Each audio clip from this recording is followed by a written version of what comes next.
Pakistan and Iran have resolved to expand our cooperation, especially in the political and security domains.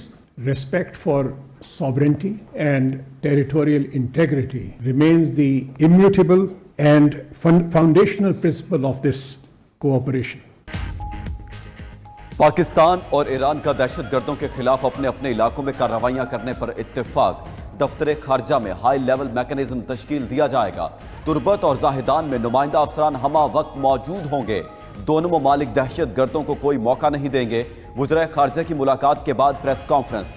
جلیل عباس جیلانی بولے دہشت گردی کے خلاف مضبوط لاہ عمل اور کارروائیاں تیز کی جائیں گی. سرحدی علاقوں میں معاشی سرگرمیوں کو مزید فروغ دیا جائے گا. حسین امیر نے کہا پاکستان کی سیکیورٹی ہمارے لیے مقدم ہے. مشکلات جلد حل ہو جائیں گی.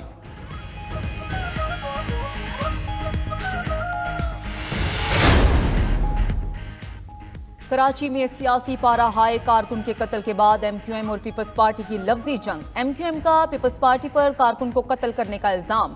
ڈاکٹر عاصم کے خلاف مقدمہ درج کرنے کا مطالبہ. مصطفیٰ کمال کہتے ہیں کہ کراچی کو لوٹنے والوں کو پتہ لگ گیا کہ ان کا آخری وقت آ گیا ہے، اس لیے دہشت گردوں کو اپنے ساتھ ملا کر نہتے عوام پر سرعام گولیاں برسا رہے ہیں.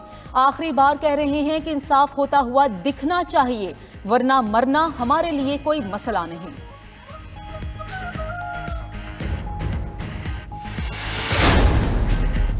پیپلز پارٹی کا ایم کیو ایم پر افراتفری پھیلانے کا الزام. مصطفیٰ کمال کے الزامات کی سخت مذمت. سعید غنی بولے دھمکی آویز رویہ اور گالم گلوچ ان کا انداز ہے. یہ دوبارہ سے بانی متحدہ کی دہشت گردی کی سیاست بحال کرنا چاہتے ہیں. سعید غنی کا نگران حکومت سے فائرنگ کے واقعے کی تحقیقات کا مطالبہ.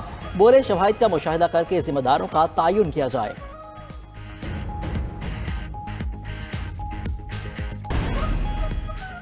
عام انتخابات میں صرف 10 دن باقی. سیاسی گہما گہمی عروج پر. سیاسی جماعتیں آج بھی عوامی پاور شو کریں گی. مسلم لیگ نون نے راجن پور میں میدان لگانے کو تیار. شہباز شریف جلسے سے خطاب کریں گے. نواز شریف آج اپنے حلقہ NA 130 میں مرکزی الیکشن دفتر کا افتتاح کریں گے. بلاول بھٹو اسلام آباد میں اپنے منشور چنو نئی سوچ کے عنوان سے طلبہ کے ساتھ سیشن کریں گے. امیر جماعت اسلامی سراج الحق کوٹ مومن میں کارکنان سے خطاب کریں گے. بلوچستان نیشنل پارٹی نوشکی میں پنڈال سجائے گی. ANP ثوابی میں جلسہ کرے گی. پیپلز پارٹی کا NA 127 لاہور میں بلاول بھٹو کی حمایتوں کی گرفتاری کا الزام. In charge central election commission cell Taj Haider نے چیف الیکشن کمشنر کو خط لکھ کر نوٹس لینے کا مطالبہ کر دیا. پیپلز پارٹی کی نائب صدر شیری رحمان کا کہنا ہے پنجاب پولیس پیپلز پارٹی کو نشانہ بنا رہی ہے. الیکشن کمیشن سے درخواست ہے کہ ہمارے گرفتار افراد کی رہائی کا حکم دیں، ذمہ داروں کے خلاف کارروائی کریں. رہنما نون لیگ خواجہ سعد رفیق کا کہنا ہے ہر شخص کو انتخابی مہم چلانے کی اجازت ہے. کسی جماعت کے بینرز اتارے نہ انتقامی کارروائی ہوئی. جو ہمیں جیلوں میں ڈالتے تھے ہم نہیں چاہتے کہ وہ جیلوں میں جائیں.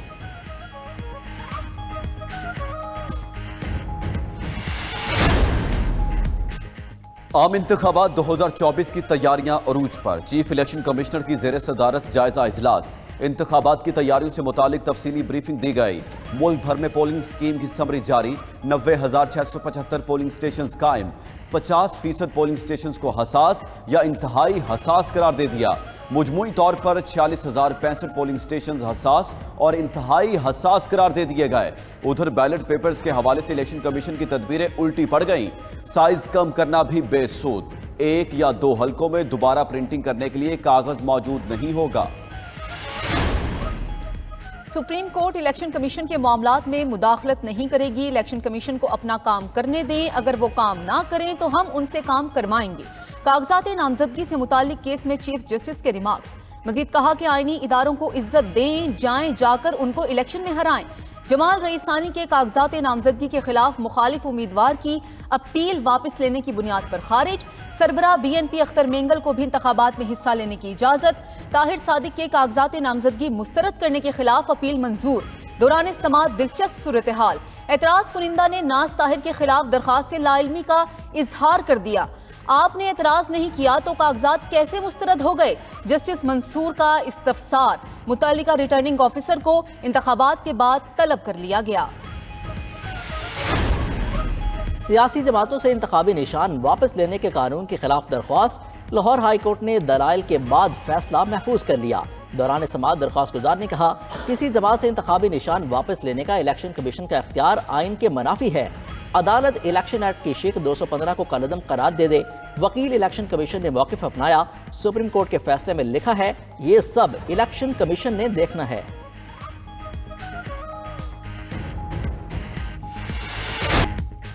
سپریم کورٹ کا ایف آئی اے کو صحافیوں کے خلاف نوٹسز فوری واپس لینے کا حکم۔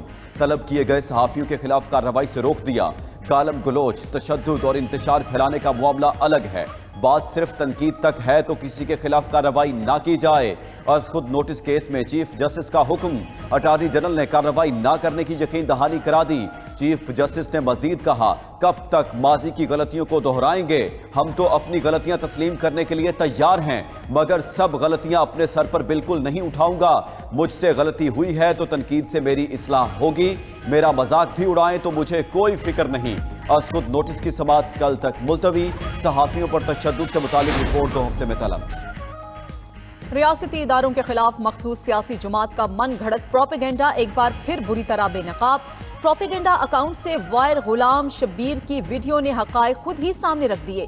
اعتراف کیا کہ چند پیسوں کے عوض ریاستی اداروں کے خلاف ویڈیو بنوائی گئی۔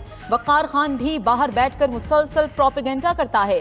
اس غلیظ پروپیگنڈا میں پارٹی لیڈرشپ کی شمولیت شرمناک اور قابل مذمت ہے۔ مسلم لیگ نون ہاؤس چلانے کا کیس، پی ٹی آئی رہنما صنم جاوید کی بعد از گرفتاری ضمانت منظور۔ لاہور کی انسداد دہشت گردی عدالت کا 2 لاکھ روپے کے ضمانتی مچلکے جمع کرانے کا حکم۔ ادھر انویسٹیگیشن پولیس نے صنم جاوید کو دہشت گردی کے ایک اور کیس میں گرفتار کر لیا۔ صنم جاوید کے خلاف تھانہ شادبان میں مقدمہ درج ہے۔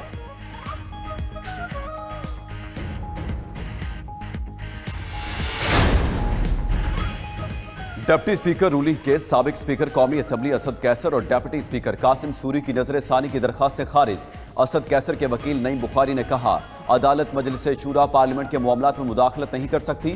جسٹس منیب اختر نے کہا ہم نظر ثانی درخواست سن رہے ہیں، یہ نکتہ کسی آزادانہ کیس میں اٹھائیں، تسلی رکھیں۔ ڈپٹی اسپیکر رولنگ فیصلہ اسپیکر یا ڈپٹی اسپیکر کی ذات کے خلاف نہیں ہے۔ صدر عارف الوی اور بانی پی ٹی آئی نے درخواستیں واپس لینے کی استدعا کی۔ فوجی عدالتوں میں سویلینز کے ٹرائل کالعدم قرار دینے کے فیصلے کے خلاف اپیلیں، سپریم کورٹ کا 6 رکنی بینچ ٹوٹ گیا۔ جسٹس سردار طارق نے بینچ سے علیحدگی اختیار کر لی۔ معاملہ نیا لارجر بینچ بنانے کے لیے ججز کمیٹی کو ارسال۔